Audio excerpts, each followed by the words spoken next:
The recycled air tasted like copper and burned plastic, which Zyreth supposed was an improvement over the usual smell of defeat. She moved through the fractured corridors of orbital station Kepler 9 with the easy gait of someone who had never questioned her right to exist in any space she chose to occupy. Debris crunched beneath her boots, fragments of hull plating, shattered datapads, the occasional personal effect that nobody would be coming back to claim. Above her head, exposed conduits sparked intermittently, casting shadows that danced across walls still bearing scorch marks from plasma fire. Her second-in-command, Vorak, trailed 3 paces behind, his bulk nearly filling the corridor. He was reviewing casualty reports on a handheld display, his long ears twitching with each swipe of data. 17 of their defensive positions neutralized, Commander. We lost 4 drones and sustained minor damage to the portside frigate.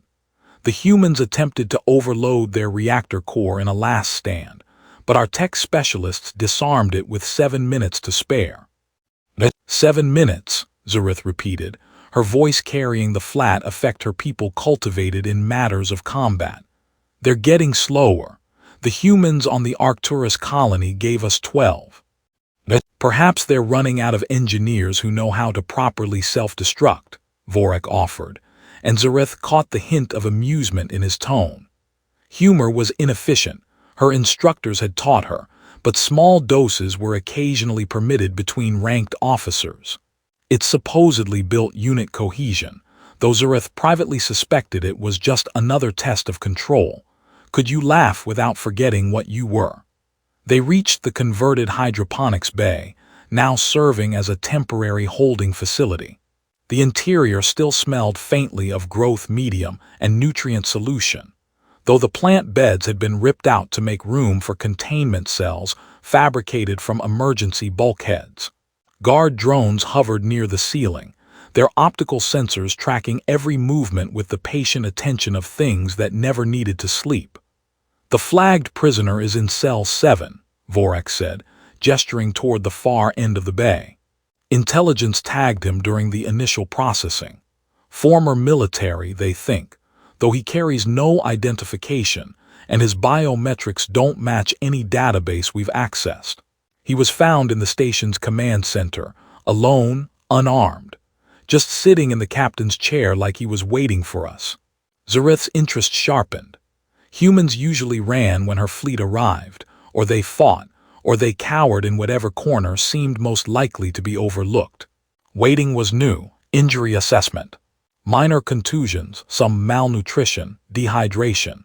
Nothing that suggests recent combat participation. He's been cleared for interrogation. She approached cell 7, and the door dilated open at her proximity, recognizing her command codes. The space beyond was perhaps 3 meters square, lit by a single overhead panel that cast everything in harsh white light. A human male sat on the floor, back against the wall, legs crossed in a position that looked uncomfortable but which he maintained with apparent ease. His face was a topographical map of old violence. A scar bisected his left eyebrow, another traced his jawline, and his nose had clearly been broken at least twice. His hair was dark, shot through with gray, cropped short enough to deny an opponent any grip. When she entered, he looked up, and that was when the first deviation occurred. His eyes met hers directly, held for a moment, then returned to contemplating something on the floor in front of him.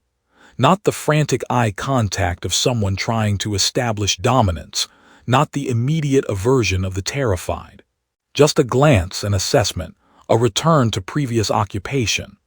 "I'm told you speak Galactic Standard," Zyreth said, remaining standing. Her height gave her an advantage in these situations.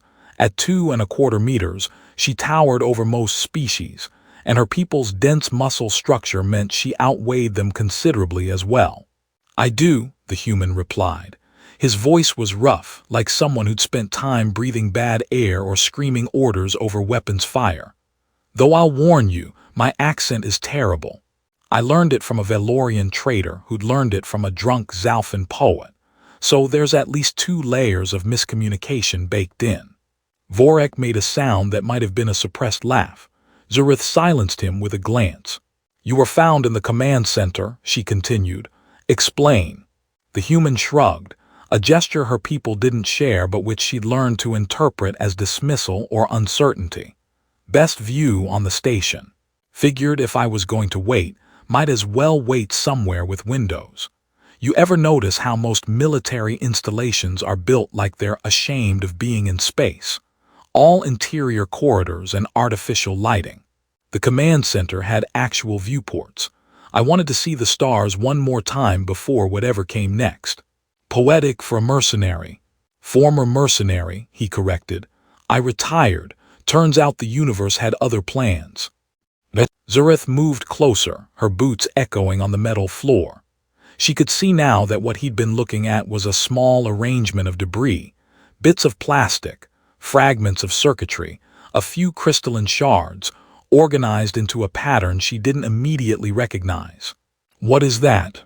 "Ancient Earth game called Go. Or my approximation of it anyway. Hard to play without an actual board or stones, but the principle translates. You place pieces, control territory, try to surround your opponent. Very zen. Very pointless when you're playing against yourself, but it passes the time." She watched him for a moment, trying to reconcile the scarred face with the calm voice, the prisoner's situation with his apparent tranquility. In her experience, humans in captivity progress through predictable stages: denial, anger, bargaining, despair, acceptance. This one seemed to have skipped directly to the end, or perhaps to somewhere off the chart entirely. "I require information," Zyreth said, deciding to proceed with standard protocol despite the growing sense that standard protocol might not apply here. "Defensive positions in the Kepler sector. Supply routes. Communication protocols. You will provide these." The human considered this, his scarred face neutral. "I could," he said finally, "but I've been out of the game for 3 years, so my information is probably outdated. The defensive positions you haven't already demolished anyway. Looked pretty thorough from what I saw. You will provide what you know." "Sure," he agreed, with the same easy tone he might use to discuss the weather. "Station Kepler 9, which you've conquered. Station Kepler 7, which fell 6 months ago to your advance fleet. Kepler 4 is probably evacuated by now, and Kepler 2 never had military significance anyway. It's a research outpost studying stellar formation. As for supply routes, I imagine they're changing daily now that you control local space. Communication protocols reset every engagement as standard procedure. So, there's my intelligence value. Worth about as much as my improvised board game." Vorek shifted his weight, clearly uncertain whether this constituted cooperation or mockery. Zyreth felt the same uncertainty, which irritated her. She reached out and grasped the edge of a support beam running along the cell wall, a structural element meant to bear significant load. She squeezed, channeling the strength her species was engineered for, and the metal crumpled like foil. The sound echoed in the small space, sharp and final. The human watched this demonstration, then nodded slowly. "Yeah," he said quietly. "I'd heard your people could do that. Impressive grip strength. Bet your murder at arm wrestling." Despite every instinct of her training, Zyreth felt something shift in her chest. Not quite amusement, not quite confusion. Something unnamed. She released the crumpled beam and stepped back. "You will remain here pending further interrogation," she said, retreating to formal language as if it could restore the sense of control that had somehow slipped away in the last few minutes. "Attempts to escape will result in immediate termination. Refusal to cooperate will result in enhanced interrogation techniques. Do you understand?" "Perfectly," the human said, and returned his attention to his makeshift game board, moving a piece of plastic with careful deliberation. Zyreth left the cell, Vorek following. Neither spoke until they were back in the main corridor. "Unusual prisoner," Vorek observed finally. "Yes," Zyreth agreed, though the word felt insufficient. As they walked back through the broken station, past the debris and the damage and the evidence of her fleet's absolute superiority, She found herself thinking about the human's eyes, not defiant, not afraid, just present, just watching, as if he'd already survived everything she might do to him and was curious to see what came next. She filed the thought away under tactical concerns and continued with her duties, unaware that she would return to Cell 7 the next day, and the day after that, drawn by something she had no name for yet. The third morning on orbital station Kepler 9 began with Zyreth reviewing tactical reports in her temporary command quarters, a converted officer's lounge that still smelled faintly of whatever the humans had been drinking before her fleet arrived. The displays showed fleet positions, resource allocations, projected timelines for the next offensive, standard data, expected outcomes, everything proceeding according to the parameters her people had refined over centuries of expansion. She approved a requisition for deuterium fuel, authorized a patrol schedule, and then found herself accessing the holding facility surveillance feeds. Just routine observation, she told herself. Monitoring high-value prisoners was standard protocol, even if this particular prisoner had already admitted he possessed no high-value intelligence. The feed showed Cell 7. Kael, she'd finally extracted his name during yesterday's interrogation, though he'd offered it with the same casual indifference he showed everything, was moving through a series of exercises. Old Earth martial forms, according to the cultural database she'd quietly consulted.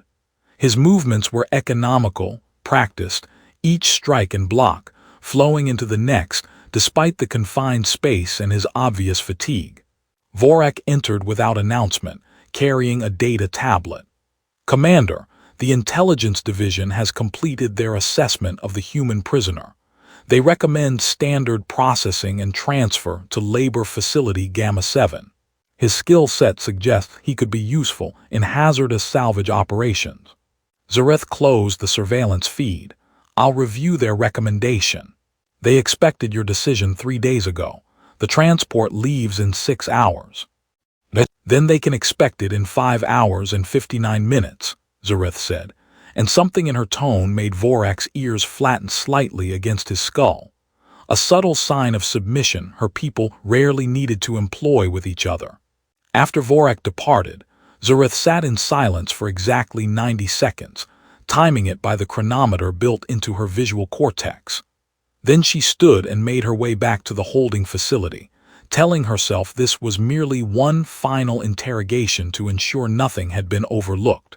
The cell door opened at her approach. Kael had finished his exercises and was sitting against the wall again, this time with his eyes closed, meditating, possibly, or just resting. He opened his eyes when she entered but didn't stand. "Back already," he said. "I'm starting to feel popular. Yesterday it was you, this morning some technician came by to adjust the atmospheric recyclers. At this rate I'll need to start scheduling appointments." "You seem comfortable for someone in captivity." "Comfortable is a strong word. Let's say I've made peace with my accommodations.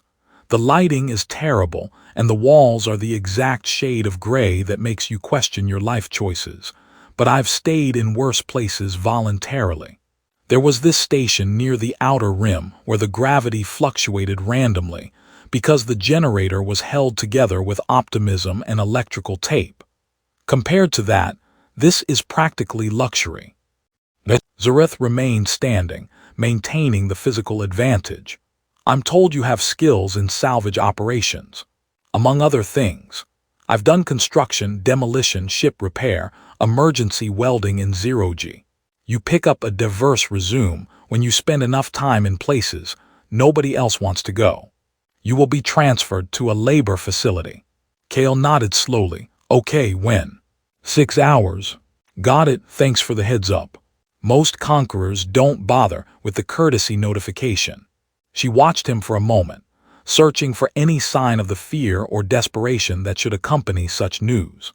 Labor facilities were not death sentences, but they were not pleasant. The work was dangerous, the conditions harsh, the average lifespan of a prisoner measured in years rather than decades. "You're not concerned," she observed. "Would it help if I was?" No, then I'm saving energy. He shifted position slightly, wincing as some injury or old wound protested. Can I ask you something? And I mean this with genuine curiosity, not as some kind of clever escape strategy, because let's be honest, I couldn't clever my way out of a paper bag at this point. Zyreth gave the slight head tilt that signified permission to continue.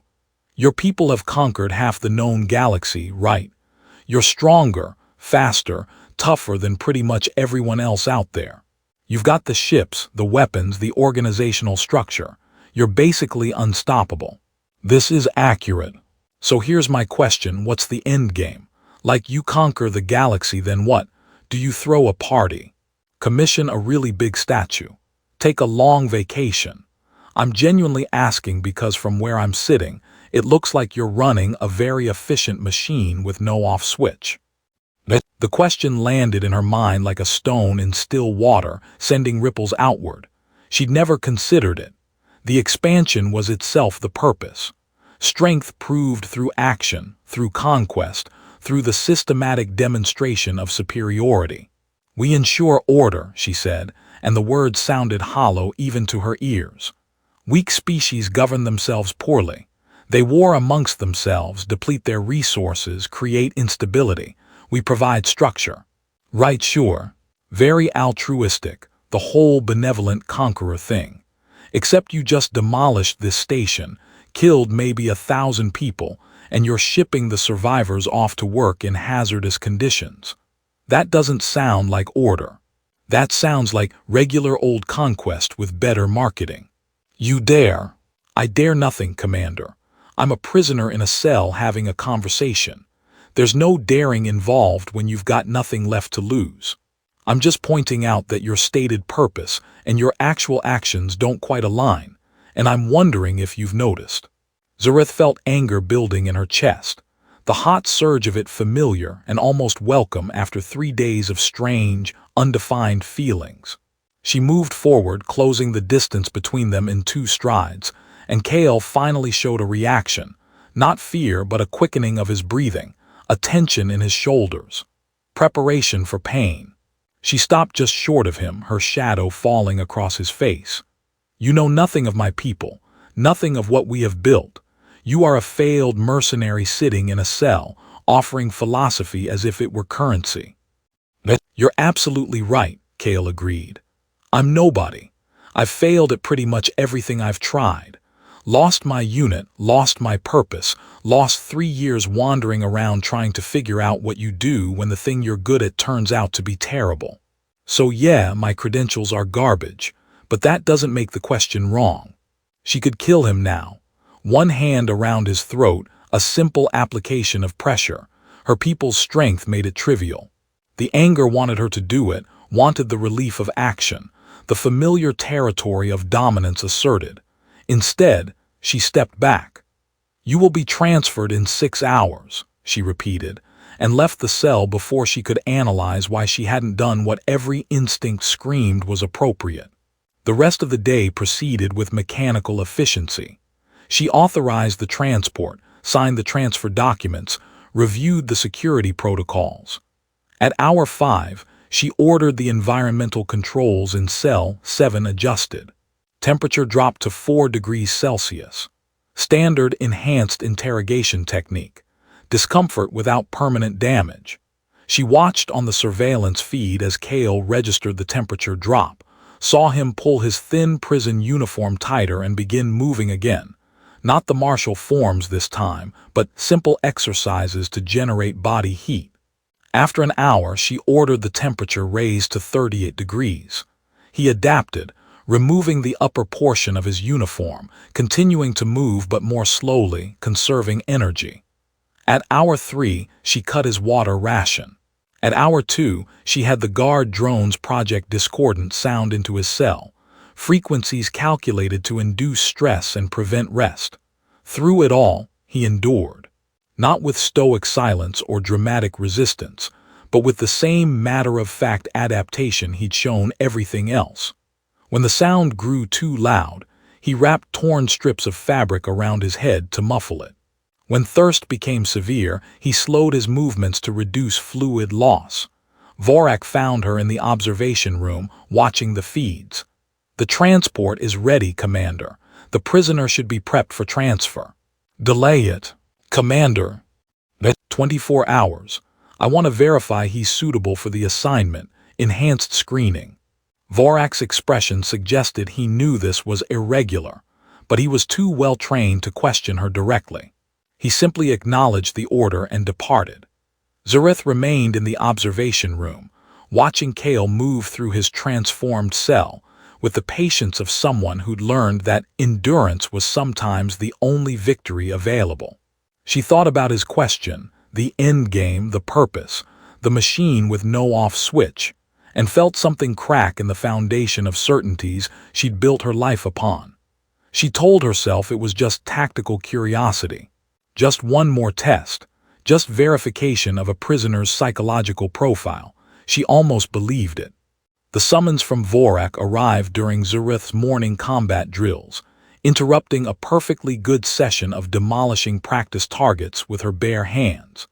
She'd been working through frustrations that had accumulated over the past week like sediment in a filtration system, and the targets were suffering admirably for it. "Commander, we need to discuss the human prisoner," Vorak said without preamble when she entered the briefing room. He'd brought another officer with him, Scare, the intelligence specialist whose ears were unusually short for their species, a genetic quirk that apparently made him self-conscious. His continued presence on the station is becoming a resource concern. Zyreth wiped synthetic gel from her hands, residue from the practice targets. "Explain." Scare pulled up a holographic display showing supply manifests. "We're consuming resources, maintaining prisoners who should have been processed days ago. The human in Cell 7 specifically has been subjected to enhanced interrogation protocols for 6 days now, but intelligence assessments show diminishing returns. He's provided no actionable data. His psychological profile suggests he won't break under current methods. Recommend immediate transfer or termination." "He's one prisoner," Zyreth said. "One human consuming negligible resources." "It's not the resources, Commander," Vorak said quietly. "It's the precedent. The crew is beginning to notice your personal interest. Questions are being asked." The air in the room seemed to compress. Zyreth's people didn't question their commanders lightly, which meant Vorak was taking a significant risk raising this concern. She could crush the conversation with rank, but that would only confirm whatever suspicions were forming. "What questions?" "Whether the prisoner possesses information we haven't extracted, whether there's strategic value we're overlooking, whether—" Vorak hesitated, his ears twitching. "Whether your judgment regarding this specific human is compromised." Zyreth let silence expand for exactly 10 seconds. Then she turned to Scare. "You believe the prisoner has no intelligence value?" "Correct, Commander. His information is outdated, his knowledge limited. From a tactical standpoint, he's worthless." Then his continued interrogation serves as training for our intelligence protocols. Testing the limits of human endurance provides valuable data for future encounters. This is standard research methodology. Both officers recognized the tone. Discussion concluded, justification provided, further questioning would be insubordination.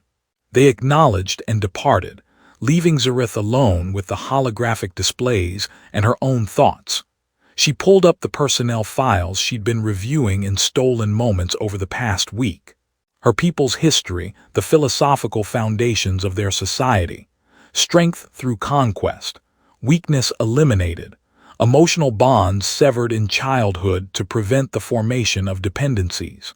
She'd undergone the standard conditioning, had her capacity for attachment surgically reduced through careful psychological manipulation and genetic therapy.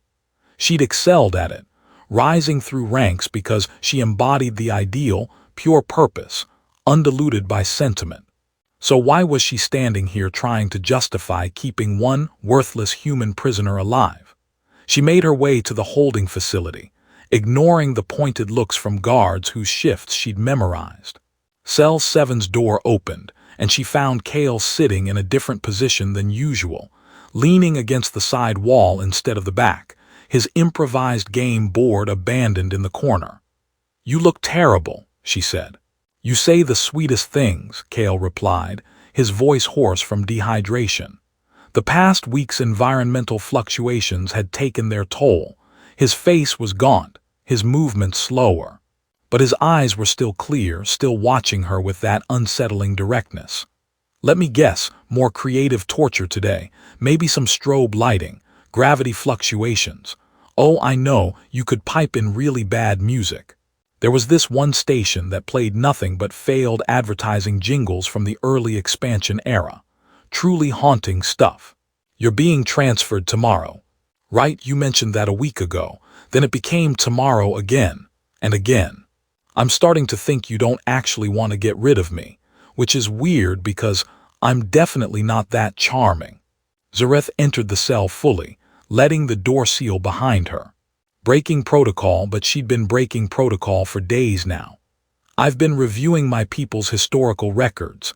Our expansion across the stars, the species we've encountered, the conflicts we've won." That sounds like light reading. Every species we've encountered has submitted or been destroyed. Every single one. We've cataloged 17 distinct civilizations, from primitive to advanced. All fell before us. "Okay, and I'm trying to understand why you haven't." Kael laughed, a dry sound that turned into a cough. "Commander, I think your definition of fallen needs work. I'm literally sitting in a cell you put me in.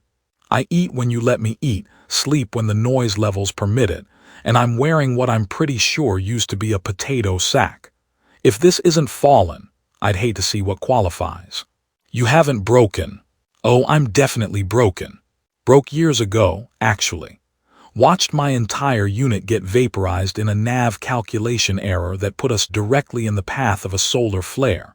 23 people, gone in seconds because someone transposed 2 digits in a jump coordinate.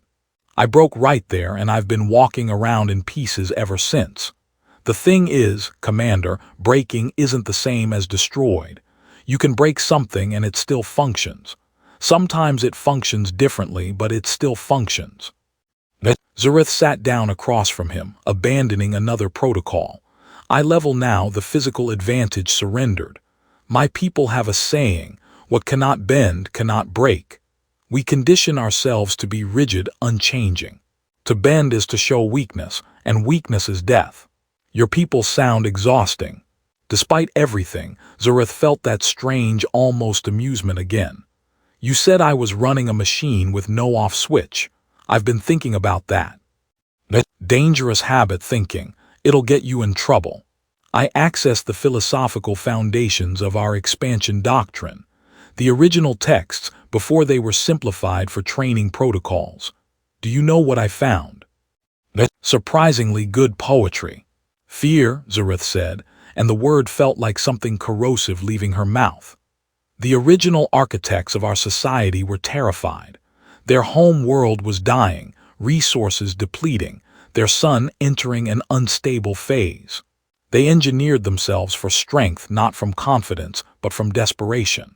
They conquered because they believed the alternative was extinction. And then they kept conquering because they'd built an entire civilization around the idea that strength was the only thing preventing annihilation." Kael shifted position, wincing. "So you're telling me your entire species is basically running on anxiety and really good marketing?" "In cruder terms, yes." "Oh, that actually makes sense.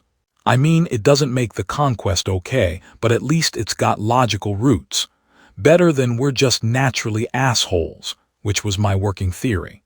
And your species, what drives humanity's choices?" "Oh, we're a mess," Kael said cheerfully. "No consistent philosophy at all. We've got people who believe in rigid honor codes next to people who believe in pure survival next to people who have built entire religions around the idea that suffering is good for you. We war amongst ourselves constantly. Our decision-making is 50% emotion, 30% outdated tradition, and 20% just seeing what happens if we push the button. We're basically held together by stubbornness and really good food. Yet you've survived for millennia. We're like cockroaches. Not pretty, not particularly strong, but weirdly resilient. We adapt, we bend. We break, and then we reassemble ourselves into something that sort of works. It's inefficient as hell, but it's gotten us this far. Zyreth looked at him. This broken human who'd somehow resisted everything her people understood about domination. I don't know what to do with you. That's fair. I don't know what to do with me either. I've been winging it for 3 years now. My officers think my judgment is compromised. Is it? The question hung between them like a live charge. Zyreth ran through her conditioning, the layers of training that told her this conversation was inappropriate.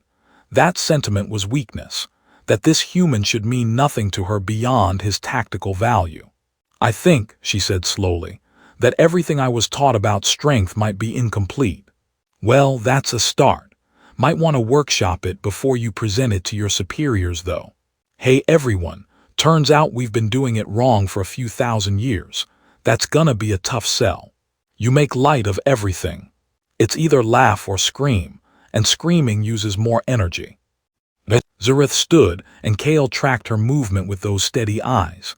Tomorrow I'm supposed to execute you. That's new. Usually it's just transfer, moving up in the world apparently. Fleet Admiral's orders. All non-essential prisoners are to be processed or eliminated. The station is being scuttled in 72 hours, and we're moving to the Centauri front. Okay, Kael said simply. You're not going to argue, plead. Offer me some final wisdom to save yourself. Would it work? No. Then I'm saving both of us the awkwardness. She moved toward the door, then stopped. If you were me, what would you do? Kael was quiet for a long moment. I'd figure out what I actually believe, separate from what I was taught to believe. And then I'd probably make a decision I could live with, even if everyone else thought I was crazy. But that's just me, and we've established my decision-making is questionable at best. Zyreth left without responding, walking through the broken station toward a decision she suspected would crack the foundation of everything she'd ever known. The observation deck had been magnificent once, before the battle. Now it was a cathedral of ruin, its transparent walls cracked in spiderweb patterns that caught and refracted the light from the red giant star outside. Emergency force fields shimmered across the larger breaches, holding the void at bay with technology that would fail eventually, but held for now. Zyreth had ordered the deck cleared of personnel, claiming she needed to review tactical data in isolation. Nobody questioned her anymore, which was somehow worse than when they had. She'd brought Kael here in restraints, though she'd removed them once they arrived. He stood now at the damaged viewport, staring out at the dying star with an expression she couldn't quite parse. It's beautiful, he said finally. I know that's probably not the approved military assessment, but there it is. It's a Class M red giant in late evolutionary stage, Zyreth replied automatically. Surface temperature approximately 3,000 degrees, radius expanded to consume its inner planetary system. Projected supernova in 8 to 10 years. Sure, all that, but also beautiful. The way the light shifts through those surface convections, the corona reaching out like it's trying to hold onto something. Even dying stars put on a show. Zyreth moved to stand beside him, close enough that their shoulders nearly touched. Outside, the red giant churned and roiled, indifferent to their small drama. In 72 hours, this station will be scuttled. Debris will fall into that star's gravity well and burn. Nothing will remain. A poetic end for a military installation. Most of them just get salvaged or left to drift. In 48 hours, my fleet departs for the Centauri front. New targets, new conquests. The expansion continues. And in how many hours do I get executed? That's what I brought you here to discuss. Zyreth turned to face him fully. I'm offering you an alternative. Kael raised an eyebrow, the scar bisecting it shifting with the movement. I feel like this is the part where the villain reveals the complicated scheme. Should I be taking notes? I can place you in an escape pod. Supply it sufficiently to reach the Kepler-6 trading post, which is technically neutral territory. From there, you could find passage to human-controlled space. Okay, what's the catch? You must publicly denounce everything you've said to me. State for the record that your philosophy, strength through vulnerability, resilience through adaptation, all of it, is merely elaborate justification for weakness. That humanity's survival is despite your nature, not because of it. That my people's way is superior in every measurable sense. Kael stared at her for a long moment. You're serious. It's a test we've used for generations. The final breaking of a strong-willed prisoner. Most accept eagerly. Some resist initially but capitulate when faced with the alternative. Almost none refuse entirely. And if I refuse, then protocol is clear. Execution, and your remains disposed of with the station debris. Kael turned back to the viewport, watching the red giant's surface churn. Zyreth waited, her enhanced hearing picking up his elevated heart rate, the slight acceleration of his breathing. Fear response finally, the reaction she'd expected days ago. Can I ask why you're offering this?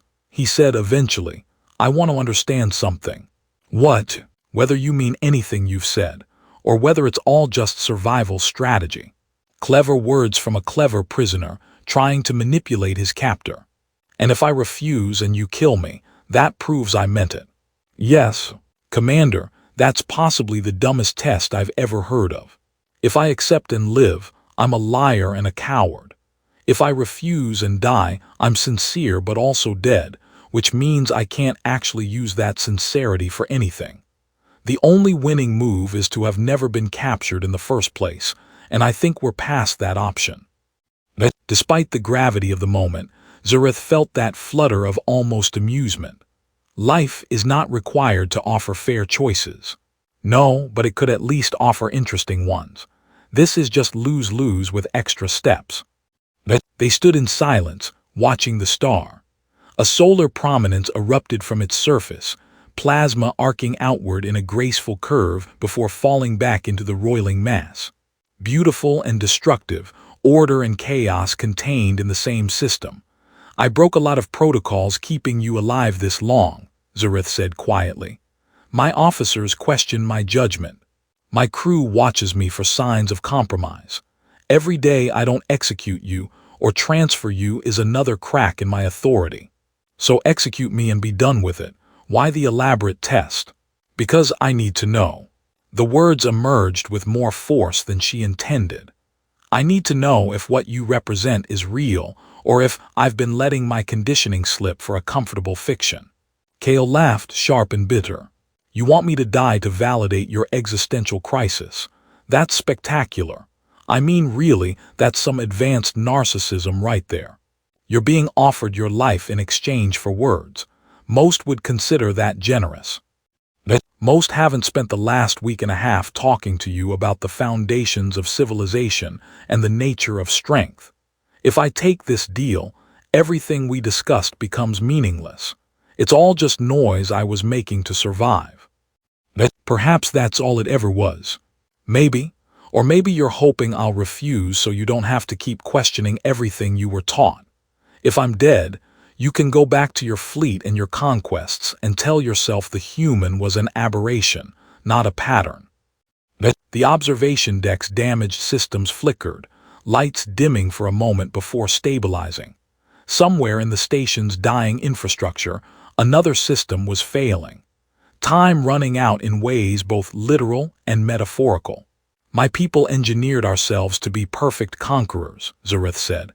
We removed doubt, sentiment, weakness. We made ourselves into weapons that walk and talk and organize supply chains. And for thousands of years it worked. We expanded across the stars, and nothing could stop us.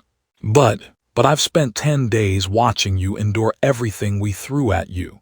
And you did it without our strength, without our conditioning, without any of the advantages we consider essential. You did it by being fundamentally different from us. And that shouldn't work according to everything I know. I hate to break it to you, Commander, but I didn't actually accomplish anything. I'm still a prisoner. I still lost. Your way still won. Did it? Zyreth moved closer to the viewport, her reflection ghostly against the star's light. I've conquered half a galaxy, but I don't know what I believe. I command fleets, but I can't answer a simple question about purpose. I'm the perfect product of my society, and I've never felt more uncertain about anything in my life. If that's winning, it's a strange kind of victory. Welcome to the human experience. We're all making it up as we go and hoping nobody notices. And you, what will you choose? Kael was quiet for so long that Zyreth thought he might not answer. The red giant continued its slow dance of destruction outside, photons that had journeyed from its core scattering across the observation deck's broken walls. I've lost everything that mattered to me, he said finally. My unit, my purpose. 3 years trying to figure out who I am when I'm not fighting. I came to this station because I heard they were hiring salvage specialists, thought maybe I could build something instead of breaking things for once. Then your fleet arrived, and that plan went out the airlock with everything else.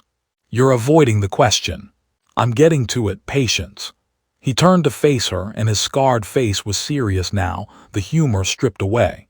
If I accept your deal, I get to live. I can go back to drifting, find another station, another job, another decade of not quite figuring out what I'm supposed to be doing with myself. And every time I look in a mirror, I'll know I sold out the one thing I had left, the belief that how you survive matters as much as whether you survive. So you refuse. I didn't say that yet. Let me have my dramatic moment. He smiled, but it didn't reach his eyes. Here's the thing, Commander. You're asking me to prove I'm sincere by dying for my beliefs, but maybe the braver choice is living with them. Going back out there, being broken and vulnerable and probably making terrible decisions, and doing it anyway because that's what it means to be human. We don't get to be perfect weapons. We just get to be persistently, annoyingly ourselves. That's not an answer. No, Kael agreed. It's really not. Which is fitting because you're not actually asking a question. You're asking me to resolve your crisis of faith, and I can't do that. Dead or alive, sincere or lying, I can't tell you what to believe about your own people. Zyreth felt something in her chest, not anger, not frustration. Something that hurt in a way her combat training had never prepared her for. Then what do I do? You figure out what you actually want, separate from what you were programmed to want. And then you make a choice you can live with, even if it's the wrong one. The observation deck shuddered slightly, another system failure somewhere in the station's skeleton. Time continued its relentless countdown, indifferent to their philosophical struggles. I could still execute you, Zyreth said. Right here, protocol satisfied, crisis resolved. You could, Kael acknowledged, but you won't. How do you know? Because if you were going to, you wouldn't have brought me to the prettiest room on the station to do it. You would have just done it in my cell and moved on with your day. The fact that we're standing here watching a dying star together means you've already made your choice. You're just scared to admit it. And standing there in the ruined observation deck, with the red giant's light painting everything in shades of amber and crimson, Zyreth realized he was right. The escape pod was a standard military model, designed for survival rather than comfort. Zyreth had personally overseen its preparation, loading it with supplies calculated to get one human to Kepler 6 with minimal discomfort. Water rations, protein supplements, emergency medical kit, navigation beacon. She'd even included a data pad loaded with entertainment files, though she'd never admit to that detail in any official report. Kael stood at the pod's entrance, looking at the cramped interior with the expression of someone evaluating a particularly questionable hotel room. Cozy, very minimalist aesthetic. I appreciate the commitment to making sure I don't get too comfortable on the journey. It's a 3-day transit at standard velocity, Zyreth said. You'll survive. That's becoming my catchphrase, apparently. Kael, he'll probably survive. Not exactly inspirational, but accurate. They were alone in the launch bay, another protocol violation that Zyreth had stopped counting. She'd falsified the records, listed Kael as killed in a prisoner transport malfunction, a common enough occurrence that nobody would investigate too thoroughly. Her crew was busy with evacuation procedures, the station's final hours ticking down with mechanical precision. "The coordinates are locked," she said, gesturing to the pod's navigation console. "Once you reach Kepler-6, you're on your own. I can't protect you beyond that point." "Understood. And hey, I've been on my own before. It's my natural state, like a particularly depressing superhero origin story." Zyreth pulled a small data chip from her uniform pocket. "This contains information about my fleet's movements in the Centauri sector, projected targets, timeline estimates, supply route vulnerabilities. Give it to whoever coordinates human defensive efforts in that region." Kael stared at the chip like it might explode. "Commander, that's treason. That's extremely serious treason, the kind that gets you executed in creative ways." "I'm aware of the consequences." "Then why?" "Because you asked me what the endgame was, and I realized I didn't have an answer. Because I've spent 10 days watching you refuse to break, and it made me question everything I've built my life around. Because maybe your way, vulnerable, adaptable, persistently annoying, maybe that's not weakness after all." She pressed the chip into his palm, closing his fingers around it. "Or maybe I'm compromised in making catastrophically poor decisions. Time will tell. This doesn't feel like a neat resolution to our philosophical debate. This feels like you blowing up your entire career." "Your species has an expression about bridges and burning, yes. We do, but we usually mean it metaphorically, not as an actual tactical decision." Zyreth allowed herself something that might have been a smile, if her people's facial structure permitted such things. "Consider it an experiment, testing whether your approach to strength has any validity in the real world." Kael pocketed the chip, his scarred face serious. "What happens to you when they find out?" "Probably nothing immediately. I'm too valuable an asset to discard over one missing prisoner, but eventually someone will notice inconsistencies.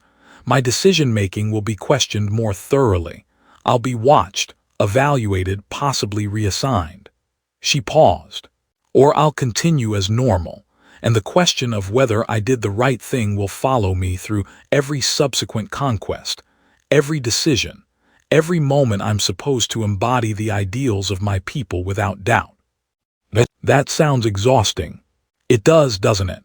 Zyreth looked out at the launch bay's massive doors, currently sealed against the void. "My people removed our capacity for attachment because they believed it made us weak. But standing here, knowing I'll never see you again, I'm experiencing something that feels remarkably like loss.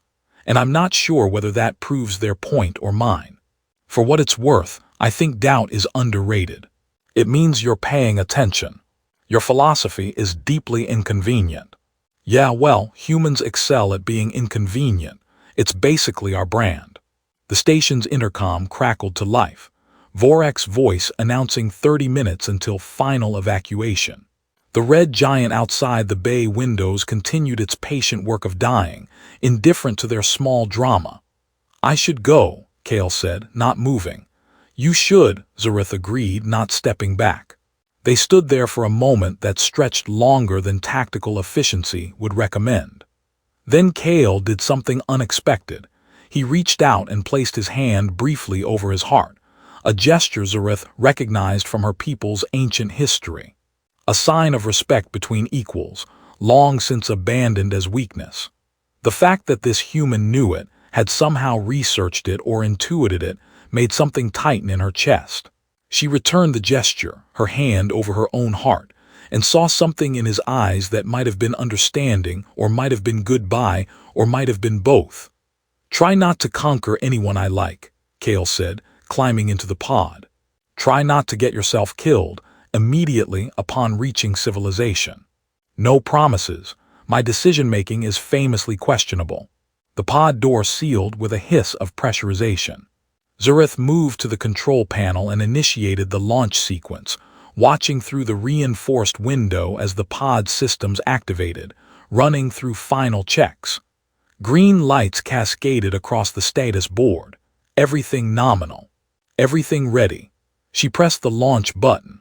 The pod shot out through the bay doors into the black, its small thrusters firing to adjust trajectory. She watched it dwindle against the backdrop of the red giant, a tiny spark of life fleeing the dying station. The navigation beacon confirmed lock on Kepler 6. 3 days transit. Then Kael would be someone else's problem, or more likely, his own problem, which seemed to be his preference anyway. Zyreth stood at the window until the pod disappeared completely, swallowed by distance and starlight. Then she turned and made her way back to her command ship, passing through corridors that would soon be debris, stepping over blast marks and broken dreams, carrying with her a question that would haunt every conquest to come. On the bridge of her flagship, Vorak was coordinating the final evacuation. He looked up when she entered, his ears twitching with barely suppressed concern. "Commander, the prisoner transport malfunction has been logged. Unfortunate accident." "Yes," Zyreth said neutrally, "unfortunate. All personnel accounted for. We're ready to depart on your order." Zyreth settled into her command chair, the familiar weight of authority pressing down on her shoulders. Outside the viewports, her fleet waited in perfect formation, instruments of conquest arranged with geometric precision. Beyond them, the red giant burned, dying slowly over eons, beautiful and terrible in its patient destruction. "Fleet Command, this is Zyreth. Initiate jump sequence to Centauri sector. All ships report readiness." The responses came back in steady succession. Ready, ready, ready. The machine she was part of functioning with the efficiency her people had perfected over millennia. Soon they would jump, and there would be new battles, new victories, new demonstrations of superiority. But as the jump drive spooled up and space began to fold around her fleet, Zyreth found herself thinking about a scarred human playing a game against himself in a prison cell, about questions that had no tactical value, about the possibility that everything her civilization had built was a magnificent edifice constructed to avoid a simple, terrifying truth. The universe folded, and the fleet vanished into hyperspace, leaving behind an empty station and a dying star, and a tiny escape pod carrying one extremely inconvenient human toward uncertain safety. And somewhere in the command chair of the flagship, a warrior who had conquered half the galaxy sat with a question burning in her chest like a slow-fuse explosive. What if strength wasn't about never breaking at all? The jump completed. The conquest continued, but something had shifted in the foundation, a crack so small it might never be noticed, or so profound it might eventually bring down everything built upon it. Time, as always, would tell. In the silence of hyperspace, with her fleet arrayed around her, and 1,000 new battles waiting in the Centauri sector, Commander Zyreth allowed herself one final thought about the human she'd chosen to save. May whatever strange resilience carried him through captivity also carry him safely home. Then she returned to her duties, a perfect weapon questioning for the first time whether perfection might be its own kind of prison, and whether the courage to be imperfect might be the greatest strength of all.